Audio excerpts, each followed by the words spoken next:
I had called upon my friend Sherlock Holmes upon the second morning after Christmas, with the intention of wishing him the compliments of the season. He was lounging upon the sofa in a purple dressing-gown, a pipe-rack within his reach upon the right, and a pile of crumpled morning papers, evidently newly studied, near at hand. Beside the couch was a wooden chair, and on the angle of the back hung a very seedy and disreputable hard felt hat, much the worse for wear, and cracked in several places. A lens and a forceps lying upon the seat of the chair suggested that the hat had been suspended in this manner for the purpose of examination. "You are engaged," said I. "Perhaps I interrupt you." "Not at all. I am glad to have a friend with whom I can discuss my results. The matter is a perfectly trivial one." He jerked his thumb in the direction of the old hat. "But there are points in connection with it which are not entirely devoid of interest and even of instruction." I seated myself in his armchair and warmed my hands before his crackling fire, for a sharp frost had set in, and the windows were thick with the ice crystals. "I suppose," I remarked, "that, homely as it looks, this thing has some deadly story linked onto it, that it is the clue which will guide you in the solution of some mystery and the punishment of some crime." No crime," said Sherlock Holmes, laughing. "Only one of those whimsical little incidents which will happen when you have 4,000,000 human beings all jostling each other within the space of a few square miles. Amid the action and reaction of so dense a swarm of humanity, every possible combination of events may be expected to take place, and many a little problem will be presented which will be striking and bizarre without being criminal. We have already had experience of such." "So much so," I remarked, "that of the last 6 cases which I have added to my notes, 3 have been entirely free of any legal crime." "Precisely. You allude to my attempt to recover the Irene Adler papers, to the singular case of Miss Mary Sutherland, and to the adventure of the man with the twisted lip.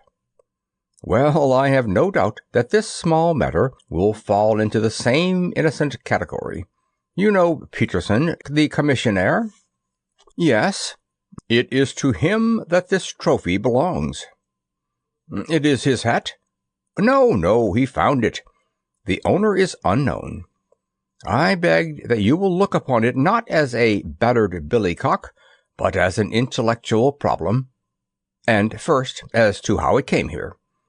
It arrived upon Christmas morning, in company with a good fat goose, which is, I have no doubt, roasting at this moment in front of Peterson's fire. The facts are these. About 4 o'clock on Christmas morning, Peterson, who, as you know, is a very honest fellow, was returning from some small jollification, and was making his way homeward down Tuddingham Court Road.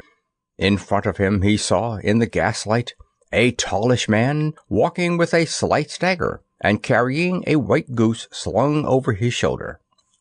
As he reached the corner of Goodrich Street, a row broke out between this stranger and a little knot of roughs. One of the latter knocked off the man's hat, on which he raised his stick to defend himself, and, swinging it over his head, smashed the shop window behind him. Peterson had rushed forward to protect the stranger from his assailants, but the man, shocked at having broken the window, and seeing an official-looking person in uniform rushing towards him, dropped his goose, took to his heels, and vanished amid the labyrinth of small streets which lie at the back of Tuddingham Court Road. The roughs had also fled at the appearance of Peterson, so that he was left in possession of the field of battle, and also of the spoils of victory in the shape of this battered hat and a most unimpeachable Christmas goose, which surely he restored to their owner. My dear fellow, there lies the problem. It is true that "For Mrs. Henry Baker" was printed upon a small card which was tied to the bird's left leg, and it is also true that the initials H.B. are legible upon the lining of this hat. But as there are some thousands of Bakers and some hundreds of Henry Bakers in this city of ours, It is not easy to restore lost property to any one of them. What then did Peterson do? He brought round both the hat and goose to me on Christmas morning, knowing that even the smallest problems are of interest to me. The goose we retained until this morning, when there were signs that, in spite of the slight frost, it would be well that it should be eaten without unnecessary delay. Its finder had carried it off, therefore, to fulfill the ultimate destiny of a goose, while I continue to retain the hat of the unknown gentleman who lost his Christmas dinner. Did he not advertise? No. Then what clue could you have as to his identity? Only as much as we can deduce. From his hat? Precisely. But you are joking. What can you gather from this old battered felt? Here is my lens. You know my methods. What can you gather yourself as to the individuality of the man who has worn this article? I took the tattered object in my hands and turned it over rather ruefully. It was a very ordinary black hat of the usual round shape, hard, and much the worse for wear. The lining had been of red silk, but it was a good deal discolored. There was no maker's name, but, as Holmes had remarked, the initials H.B. were scrawled upon one side. It was pierced in the brim for a hat securer, but the elastic was missing. For the rest, it was cracked, exceedingly dusty, and spotted in several places, although there seemed to have been some attempt to hide the discolored patches by smearing them with ink. I can see nothing, said I, handing it back to my friend. On the contrary, Watson, you can see everything. You fail, however, to reason from what you see. You are too timid in drawing your inferences. Then pray tell me, what is it that you can infer from this hat? He picked it up and gazed at it in the peculiar introspective fashion which was characteristic of him. It is perhaps less suggestive than it might have been, he remarked, and yet there are a few inferences which are very distinct, and a few others which represent at least a strong balance of probability. That the man was highly intellectual is of course obvious upon the face of it, and also that he was fairly well-to-do within the last 3 years, although he has now fallen upon evil days. He had foresight, but has less now than formerly, pointing to a moral retrogression, which, when taken with the decline of his fortunes, seems to indicate some evil influence, probably drink, at work upon him.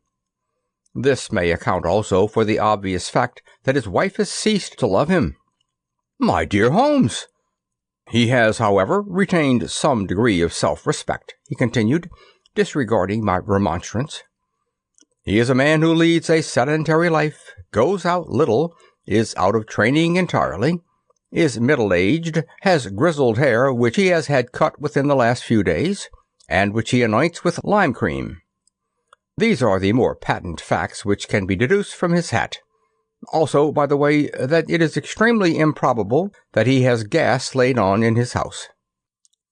You are certainly joking, Holmes. Not in the least. Is it possible that even now, when I give you these results, you are unable to see how they are attained? I have no doubt that I am very stupid, but I must confess that I am unable to follow you. For example, how did you deduce that this man was intellectual? For answer, Holmes clapped the hat upon his head.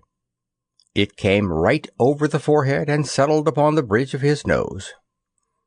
It is a question of cubic capacity, said he. A man with so large a brain must have something in it. The decline of his fortunes, then.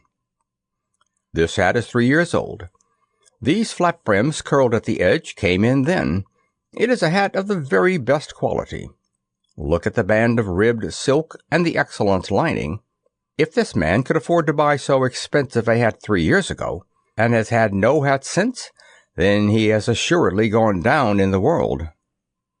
Well, that is clear enough, certainly. But how about the foresight and the moral retrogression?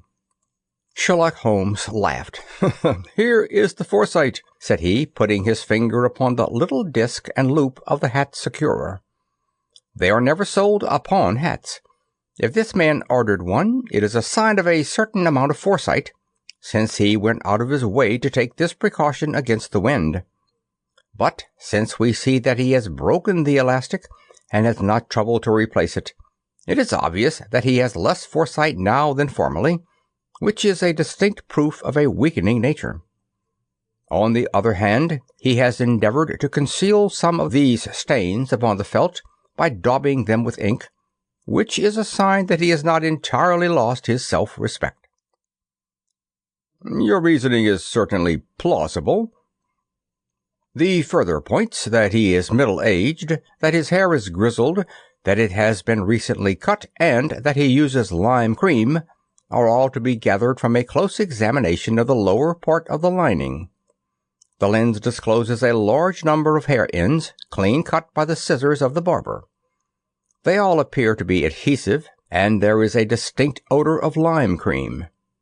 This dust, you will observe, is not the gritty gray dust of the street, but the fluffy brown dust of the house, showing that it has been hung up indoors most of the time, while the marks of moisture upon the inside are proof positive that the wearer perspired freely and could therefore hardly be in the best of training.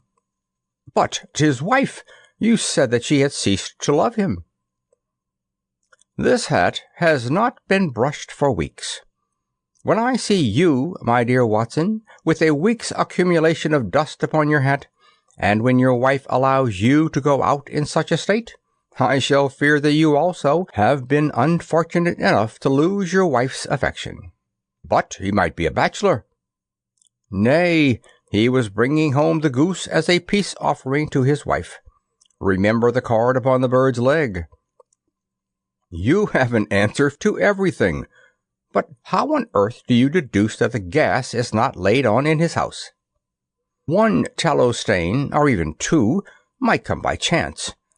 But when I see no less than 5, I think that there can be little doubt that the individual must be brought into frequent contact with burning tallow, walks upstairs at night probably with his hat in one hand and a guttering candle in the other. Anyhow, he never got tallow stains from a gas jet. Are you satisfied? Well, it is very ingenious, said I, laughing. But since, as you said just now, there has been no crime committed and no harm done, save the loss of a goose, all this seems to be rather a waste of energy.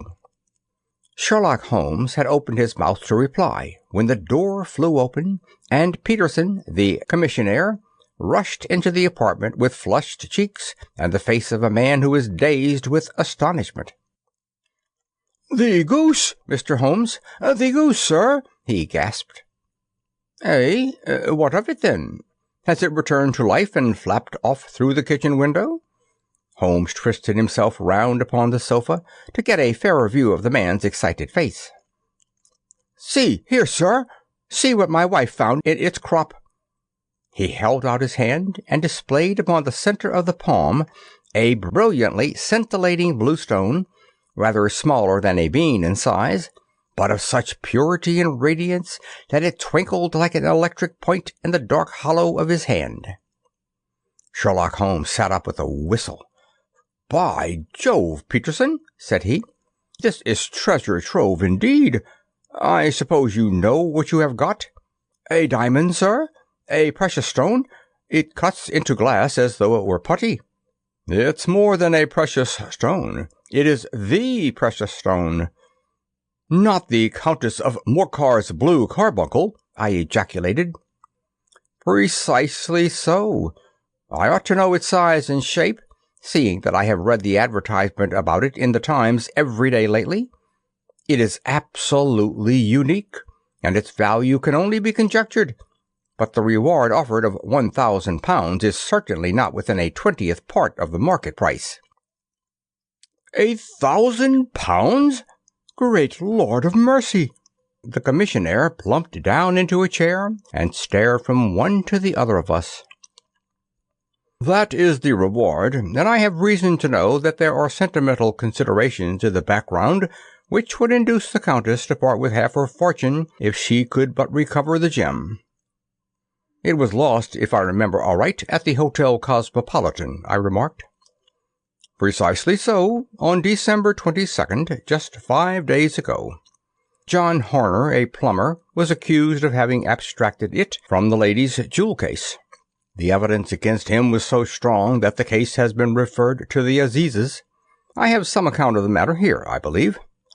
He rummaged amid his newspapers, glancing over the dates, until at last he smoothed one out, doubled it over, and read the following paragraph. "Hotel Cosmopolitan jewel robbery. John Horner, 26, plumber, was brought up upon the charge of having upon the 22nd inst. Abstracted from the jewel case of the Countess of Morcar the valuable gem known as the blue carbuncle. James Ryder, upper attendant at the hotel, gave his evidence to the effect that he had shown Horner up to the dressing-room of the Countess of Morcar upon the day of the robbery, in order that he might solder the second bar of the grate, which was loose. He had remained with Horner some little time, but had finally been called away. On returning, he found that Horner had disappeared, that the bureau had been forced open, and that the small morocco casket in which, as it afterwards transpired, the Countess was accustomed to keep her jewel, was lying empty upon the dressing-table. Ryder instantly gave the alarm, and Horner was arrested the same evening, but the stone could not be found either upon his person or in his rooms. Catherine Cusack, maid to the Countess, deposed to having heard Ryder's cry of dismay on discovering the robbery, and to having rushed into the room, where she found matters as described by the last witness. Inspector Broadstreet, B Division, gave evidence as to the arrest of Horner, who struggled frantically and protested his innocence in the strongest terms. Evidence of a previous conviction for robbery having been given against the prisoner, the magistrate refused to deal similarly with the offense, but referred it to the Assizes. Horner, who had shown signs of intense emotion during the proceedings, fainted away at the conclusion and was carried out of the court. So much for the police court," said Holmes thoughtfully, tossing aside the paper. "The question for us now to solve is the sequence of events leading from a rifled jewelry case at one end to the crop of a goose in Tuddingham Court Road at the other. You see, Watson, our little deductions have suddenly assumed a much more important and less innocent aspect. Here is the stone. The stone comes from the goose, and the goose came from Mr. Henry Baker, the gentleman with the bad hat, and all the other characteristics with which I have bored you. So now we must set ourselves very seriously to finding this gentleman, and ascertaining what part he has played in this little mystery. To do this, we must try the simplest means first, and these lie undoubtedly in an advertisement in all the evening papers. If this fail, I shall have recourse to other methods." "What will you say?" "Give me a pencil and that slip of paper. Now then, found at the corner of Gougy Street, a goose and a black felt hat. Mr. Henry Baker can have the same by applying at 6:30 this evening at 221B Baker Street. That is clear and concise." "Very, but will he see it?" "Well, he is sure to keep an eye on the papers, since to a poor man the loss was a heavy one. He was clearly so scared by his mischance in breaking the window, and by the approach of Peterson, that he thought of nothing but flight.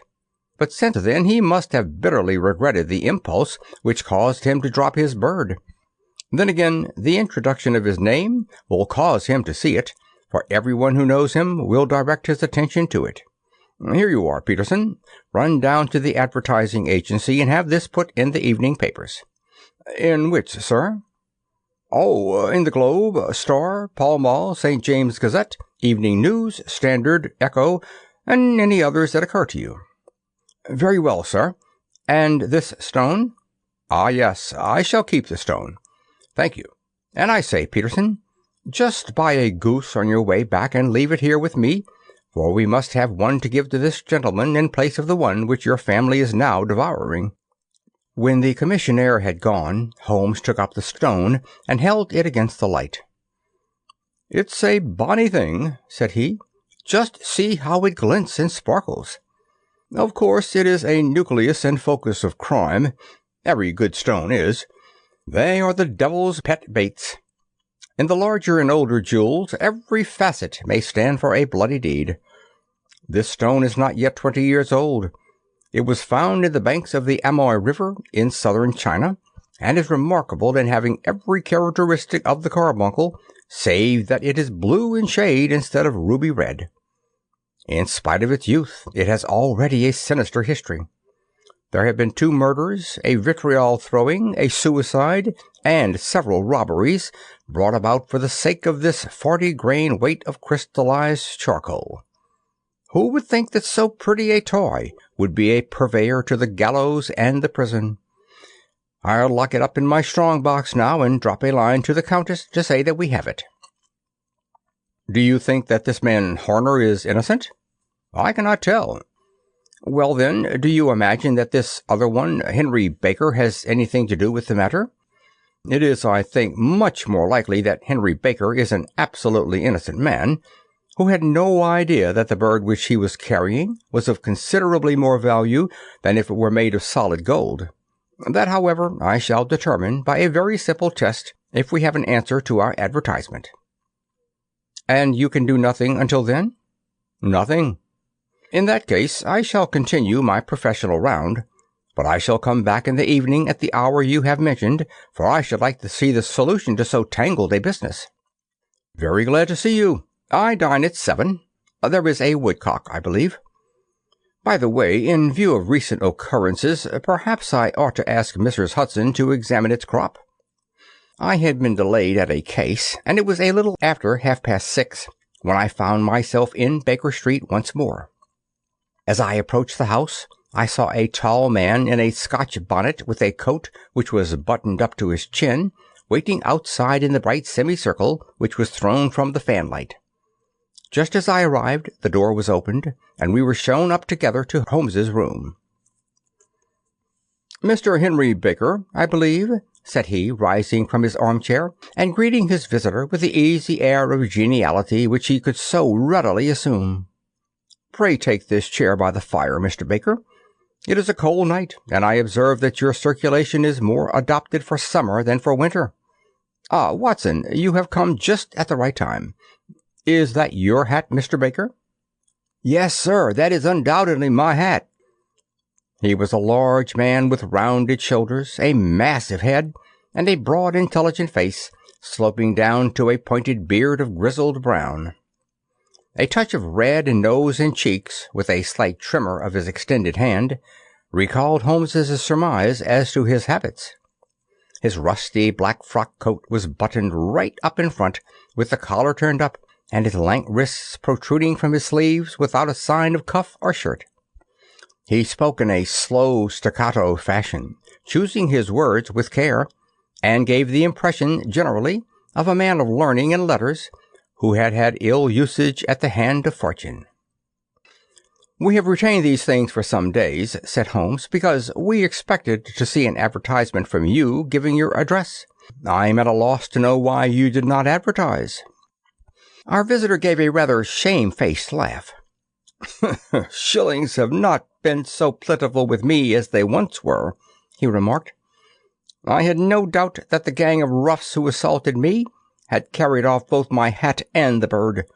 I did not care to spend more money in a hopeless attempt at recovering them." "Very naturally.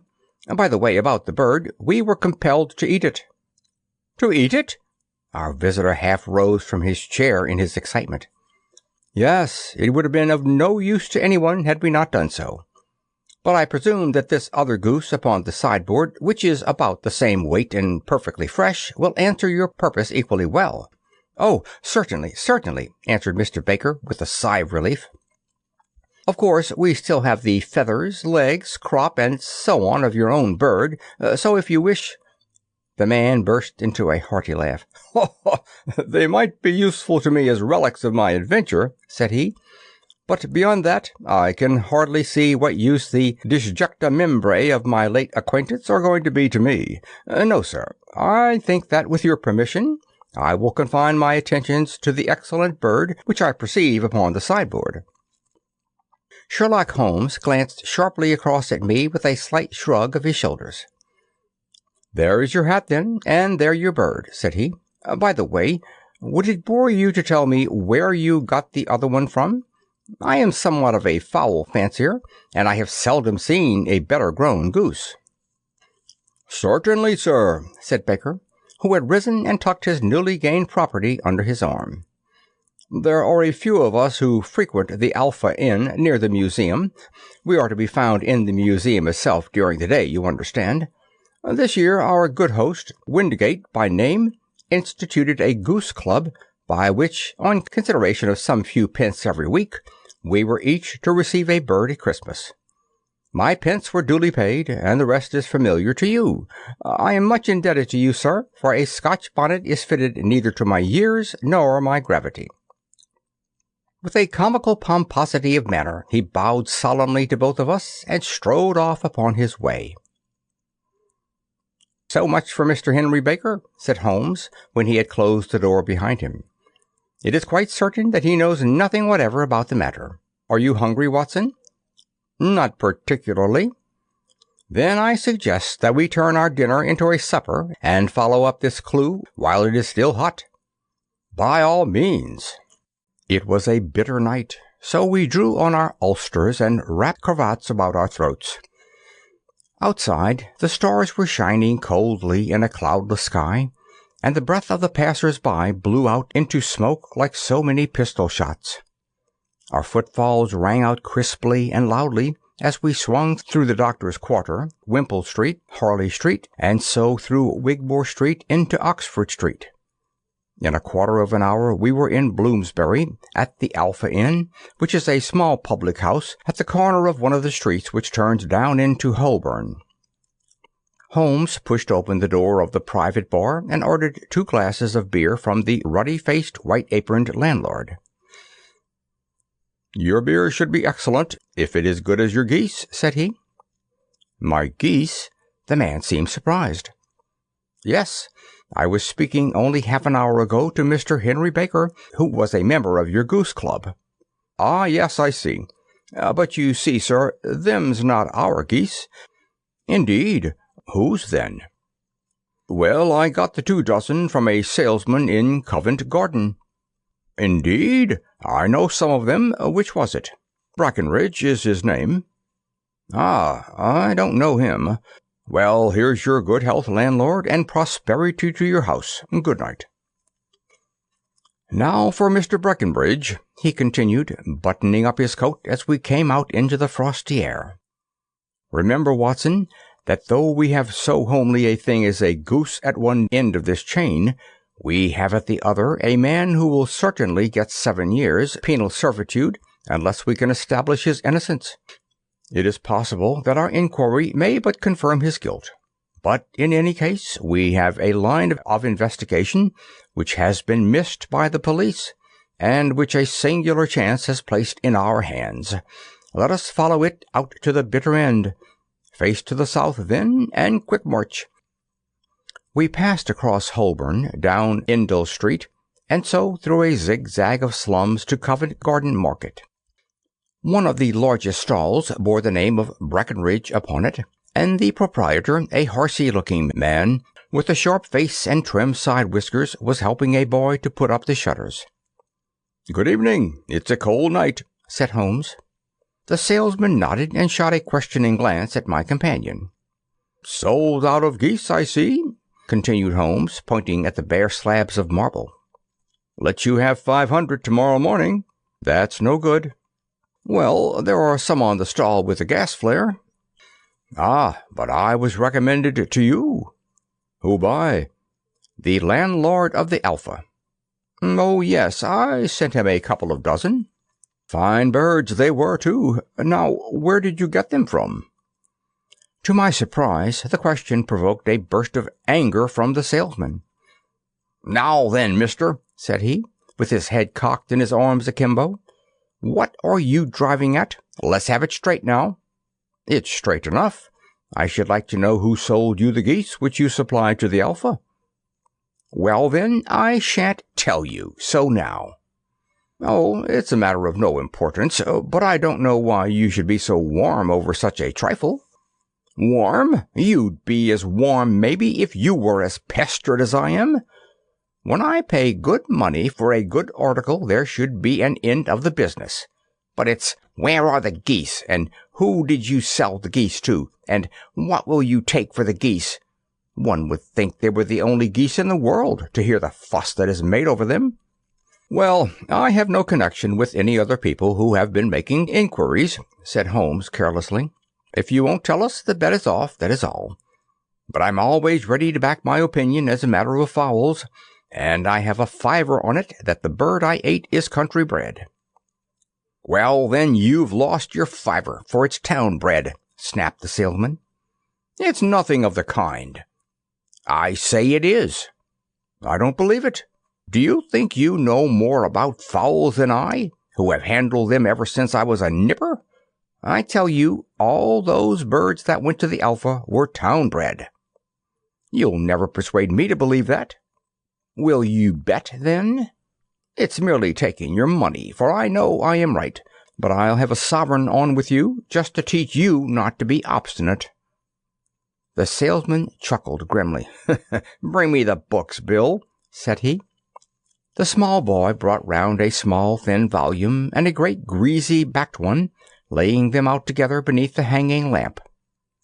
Now then, Mr. Cocksure, said the salesman, I thought that I was out of geese, but before I finish, you'll find that there is still one left in my shop.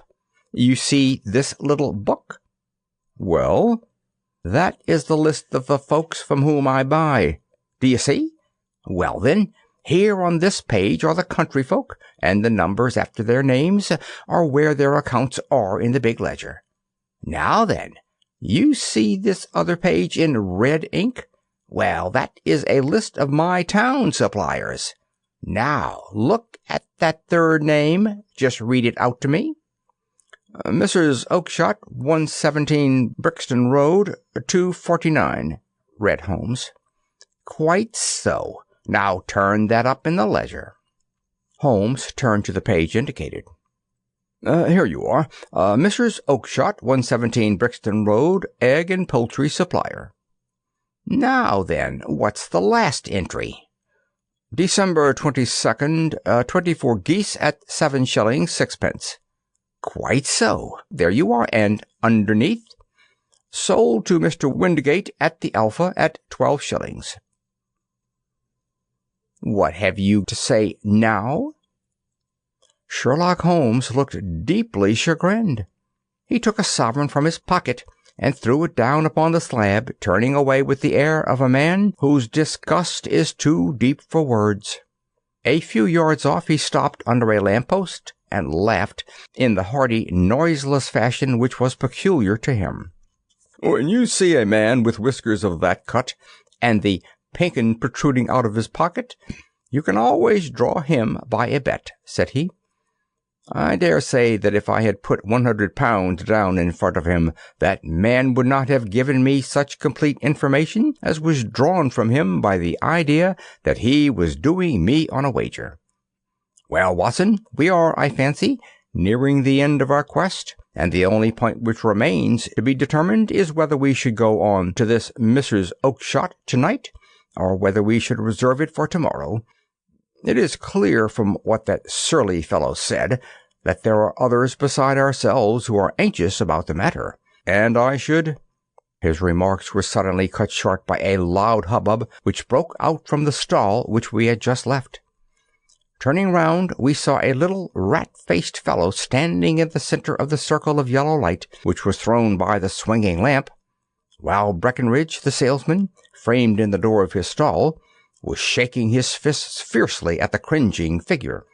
"I've had enough of you and your geese," he shouted.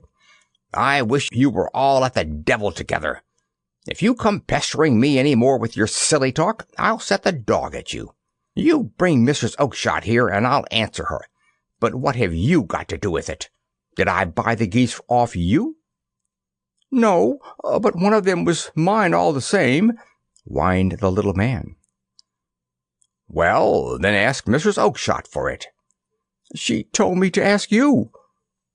"Well, you can ask the King of Prussia for all I care. I've had enough of it. Get out of this."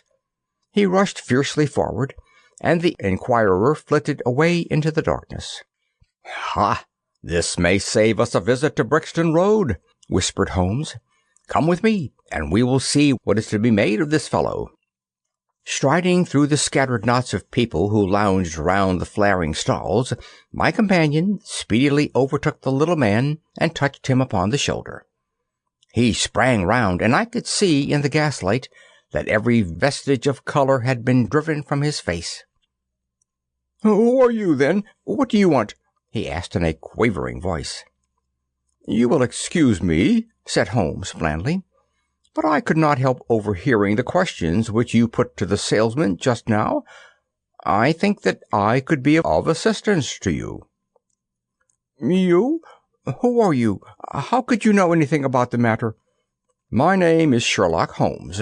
It is my business to know what other people don't know." "But you can know nothing of this?" "Excuse me, I know everything of it. You are endeavoring to trace some geese which were sold by Mrs. Oakshott of Brixton Road to a salesman named Breckenridge, by him in turn to Mr. Windigate of the Alpha, and by him to his club, of which Mr. Henry Baker is a member." "Oh, sir, you are the very man whom I have longed to meet," cried the little fellow with outstretched hands and quivering fingers. "I can hardly explain to you how interested I am in this matter." Sherlock Holmes hailed a four-wheeler which was passing.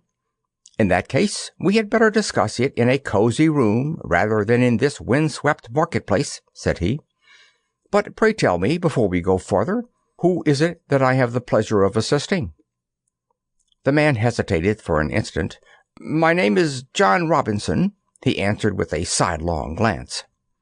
"No, the real name," said Holmes sweetly. "It is always awkward doing business with an alias." A flush sprang to the white cheeks of the stranger. "Well, then," said he, "my real name is James Ryder." "Precisely so. Head attendant at the Hotel Cosmopolitan. Pray step into the cab, and I shall soon be able to tell you everything which you would wish to know." The little man stood glancing from one to the other of us with half-frightened, half-hopeful eyes, as one who is not sure whether he is on the verge of a windfall or of a catastrophe. Then he stepped into the cab, and in half an hour we were back in the sitting-room at Baker Street. Nothing had been said during our drive, but the high, thin breathing of our new companion and the clasping and unclaspings of his hands spoke of the nervous tension within him. "Here we are," said Holmes cheerily as we filed into the room. "The fire looks very seasonable in this weather. You look cold, Mr. Ryder. Pray take the basket chair.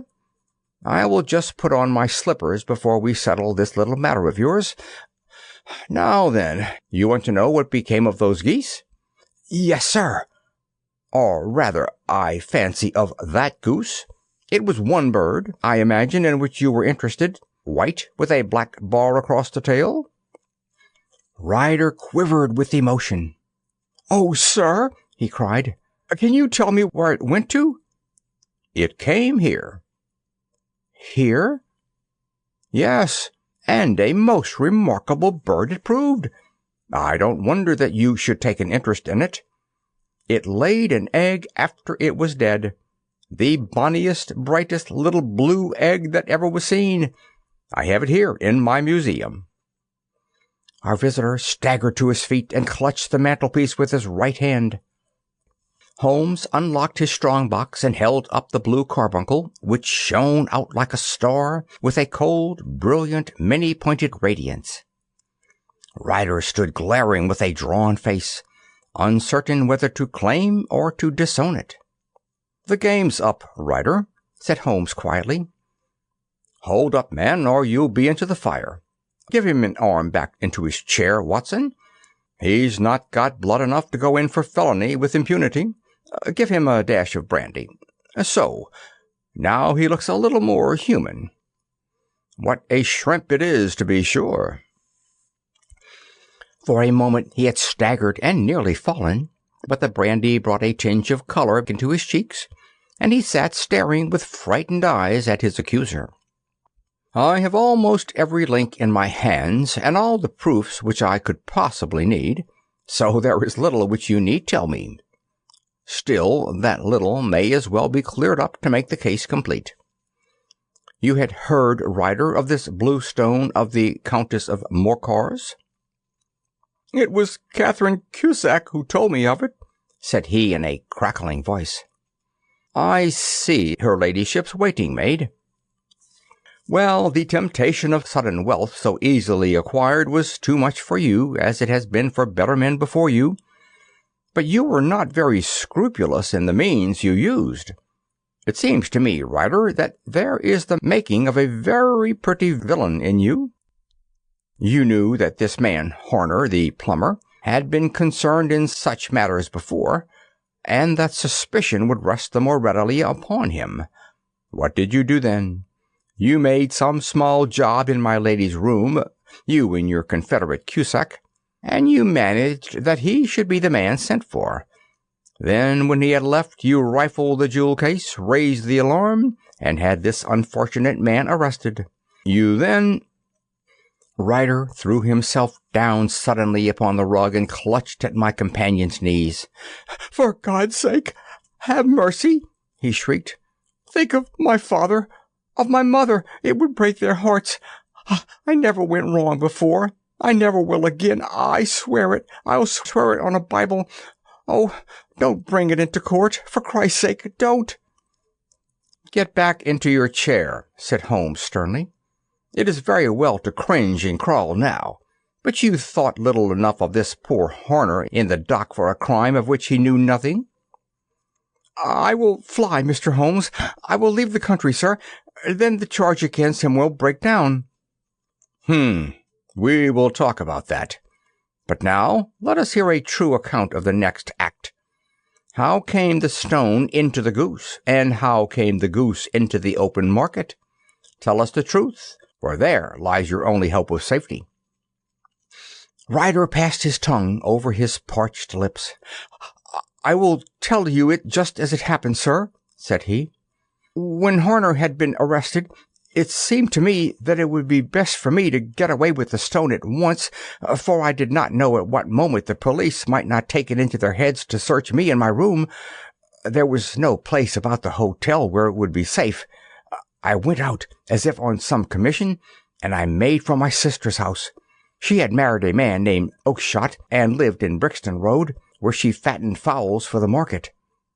All the way there, every man I met seemed to me to be a policeman or a detective, and for all that it was a cold night, the sweat was pouring down my face before I came to the Brixton Road. My sister asked me what was the matter, and why I was so pale, but I told her I had been upset by the jewel robbery at the hotel. Then I went into the backyard and smoked a pipe and wondered what it would be best to do.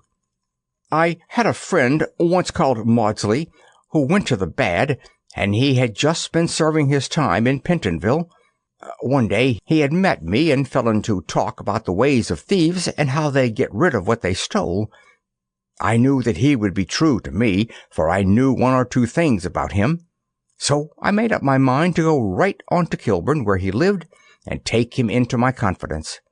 He would show me how to turn the stone into money, but how to get to him in safety. I thought of the agonies I had gone through in coming from the hotel. I might at any moment be seized and searched, and there would be the stone in my waistcoat pocket.